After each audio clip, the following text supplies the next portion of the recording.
실제로 눈이 필요하면 눈도 뽑고 심장 필요하면 심장도 뽑아. 그리고 뼈가 부러지게 되면 CT나 MRI로 데이터화돼서 바이오 프린터에다가 전송을 하게 되면은 정확하게 똑같이 뽑아가지고 그 인공뼈를 만들어 준다든지.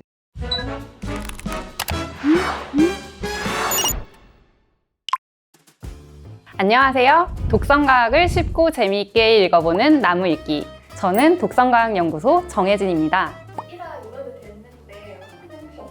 봤는데 정말 뚝딱이가 따로 없더라고요. 정말 다행히도 제가 오늘 혼자가 아닌데요. 오늘 특별한 게스트 이유빈 박사님 모셔보겠습니다. 어서 오세요. 네, 안녕하세요. 국가독성과학연구소 글로벌의학바이오연구단에서 연구하고 있는 이유빈 선임연구원입니다. 박사님, 저희 구면이죠. 연구실에서만 봤었는데 이렇게 유튜브에서 보니까 너무 반갑고 새롭고 신기합니다. 박사님께서는 주로 어떤 연구하고 계세요? 저는 의약품의 안전성을 확인하기 위한 인공장기를 만드는 그런 연구를 하고 있는데요. 기존에 진행을 하던 동물 실험에서는 확인하기가 어려운 사람의 특이적인 면역 관련 부작용을 확인을 하는 그런 모델을 생체 재료와 연계해서 연구하고 있습니다. 쉽게 말하면 인공장기를 만들기 위한 부품들을 연구를 하고 계신 거네요. 네, 맞습니다. 역시 척하면 척이시네요. 오늘은 박사님 연구하시는 분야를 좀 쉽고 재미있게 알아보는 시간을 가지려고 하는데요. 조금 설명을 부탁드리겠습니다.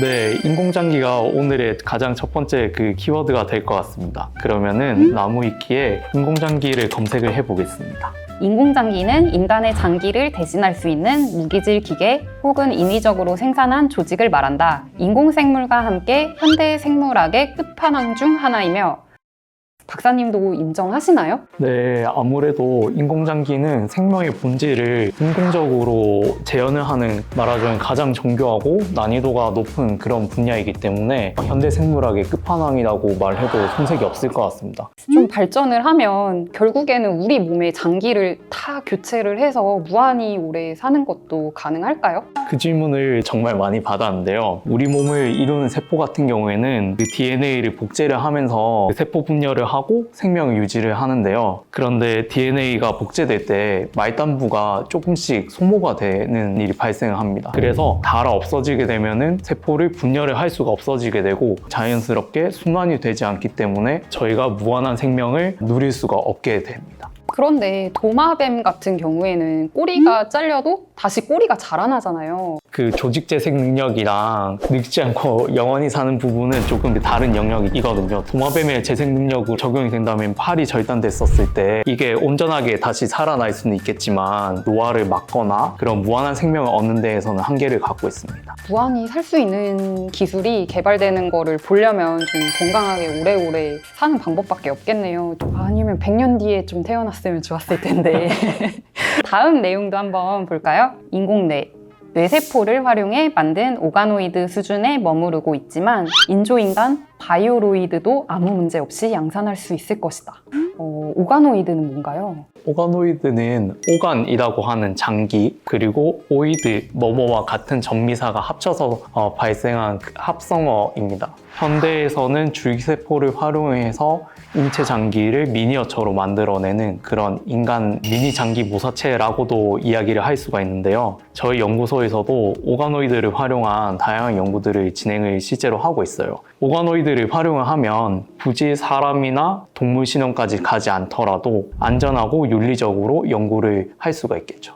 그럼 저희 연구소에서는 오가노이드로 어떤 연구들을 하고 있나요? 의약품이나 화장품에 활용되는 나노물질, 이러한 다양한 나노물질들이 우리 몸에 어떠한 독성 영향을 일으키는지 확인하는 그런 연구들이 진행이 되고 있습니다. 그래서 일례로는 심장 오가노이드를 이용을 해서 심장 치료제가 심부정맥에 어떤 영향을 미치는지 아니면 간 오가노이드를 기반으로 해서 독성 시험법을 개발을 하는 연구도 진행이 되고 있는 걸로 알고 있습니다. 이야기를 듣다 보니까 박사님 언제부터 이런 조직공학을 연구해야겠다고 생각하셨어요? 혹시 선생님께서는 영화 아일랜드라고 보신 적 있으세요? 혹시 스칼렛 요한슨 보시고 그분도 아주 지대한 영향을 미치셨습니다.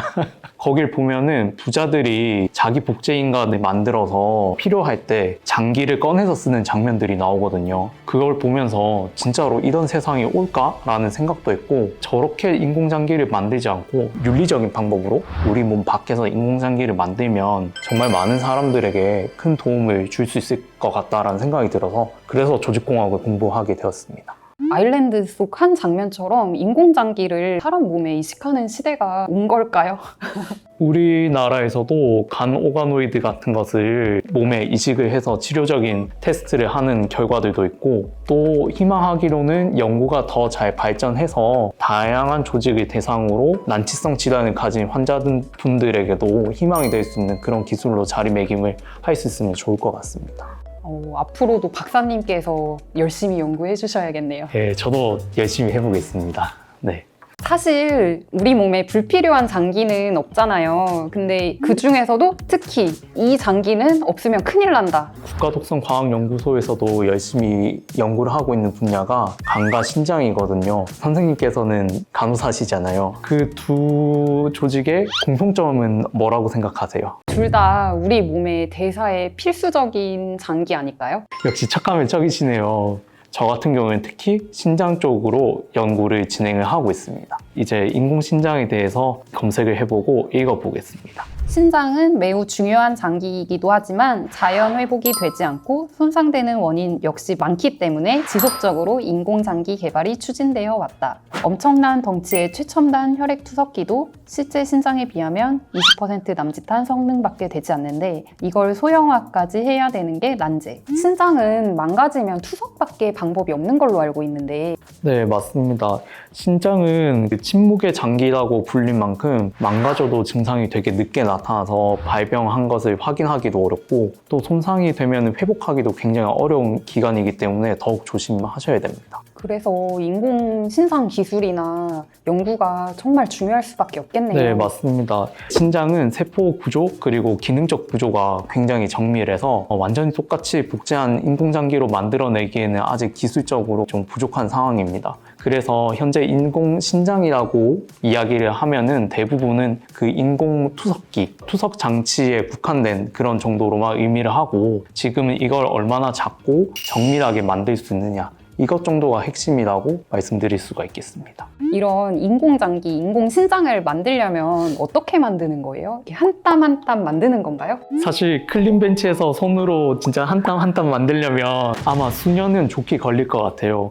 여기 흥미로운 내용이 있는데 신장의 경우는 너무 세밀해서 그런지 인공장기로 교체 말고도 재생 관련 연구도 많이 진행되고 있다. 더 나아가 세포를 복제해서 3D 프린터를 이용하는 쪽으로도 연구되고 있다. 신장을 3D 프린터로 출력한다고요? 3D 바이오 프린팅이라는 기술로 말씀드리는 게 더 맞을 것 같아요. 그 생체의 세포나 아니면 바이오 잉크라고 하는 생물학적 재료를 잘 활용해서 조직이나 장기를 실제로 그 3천 구조로 프린터로 찍어내듯이 출력하는 그런 기술을 의미를 하는데요. 피부라든지 뼈, 혈관, 간, 다양한 조직에 걸쳐서 저희가 원하는 조직을 뽑아내는 것을 목표로 하고 있습니다.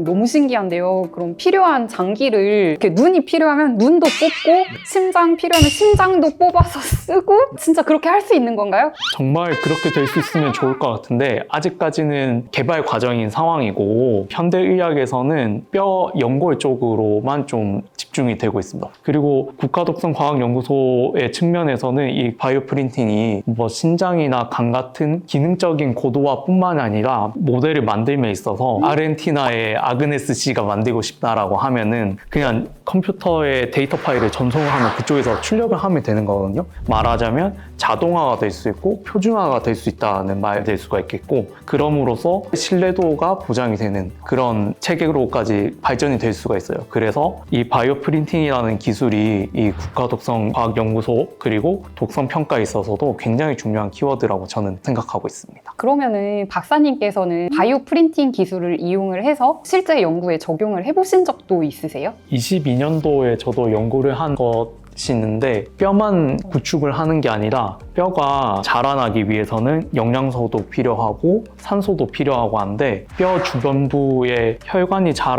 나올 수 있는 그런 구조체를 함께 프린팅을 해서 혈관이 침투를 해서 더 잘 증진을 시켜주니까 실제로 바이오 프린팅된 뼈가 인체의 뼈와 접합이 되고 재생이 될 때 더 빠르게 재생이 되는 그런 효과를 얻을 수가 있었어요. 이게 실제로 결실을 맺기까지는 정말 많은 시행착오가 있었을 것 같습니다. 그래도 지금은 연구소 안팎으로 상도 많이 받고 하시잖아요.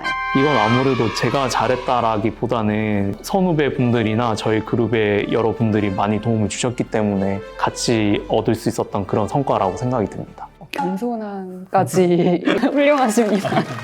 네. 또 앞으로도 욕심나는 상이 있으실까요? 대통령상이라든지 아니면 노벨상 같은 인류의 발전에 기여를 했다는 것이 증명이 되는 그런 상을 탈 수가 있으면 정말 소원이 없을 것 같아요.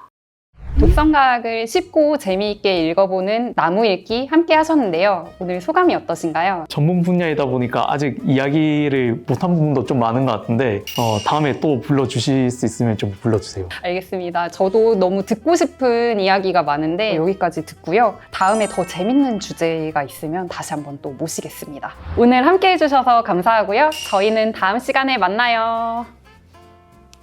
안녕히 계세요. 안녕.